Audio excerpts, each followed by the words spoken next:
De la guerre en Ukraine, si vous le voulez bien. L'Union européenne lance un avertissement à Moscou. Avertissement, d'ailleurs, qui n'est pas sans rapport avec la situation militaire sur le terrain. La Russie a commencé l'évacuation de la population de Kherson dans le sud de l'Ukraine. Moscou pourrait perdre cette ville symbole et intensifier ses bombardements, y compris en utilisant l'arme nucléaire. D'où cette mise en garde du chef de la diplomatie européenne, Josep Borrell.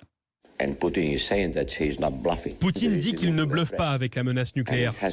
Il doit alors comprendre que les pays qui soutiennent l'Ukraine, l'Union européenne et ses États membres, les États-Unis et l'OTAN, ne bluffent pas non plus. Toute attaque nucléaire contre l'Ukraine entraînera une réponse. Pas une réponse nucléaire, mais une réponse militaire si puissante que l'armée russe sera anéantie. Josep Borrell, le chef de la diplomatie européenne, Moscou pourrait être tenté de mobiliser davantage d'hommes sur le terrain pour submerger l'armée ukrainienne. William Molinier, la Russie pourrait revenir à une doctrine qu'elle a souvent utilisée, le nombre. Oui, ce scénario est considéré comme de plus en plus crédible par les états-majors occidentaux. Et si Vladimir Poutine puisait dans ce que les stratèges militaires appellent la masse pour submerger l'Ukraine, en clair, si lors de la prochaine grande manœuvre, qui sera sans doute initiée au début de l'hiver prochain, les Russes doublaient, voire triplaient leur présence militaire dans le Donbass, l'armée ukrainienne serait, en dépit de sa combativité, forcée de reculer.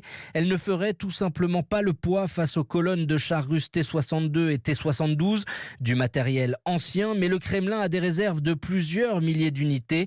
Les Ukrainiens pourront bien détruire les 5 voire les 10 premiers chars de la colonne avec des armes occidentales, mais derrière il en restera toujours des centaines, fait remarquer une source militaire.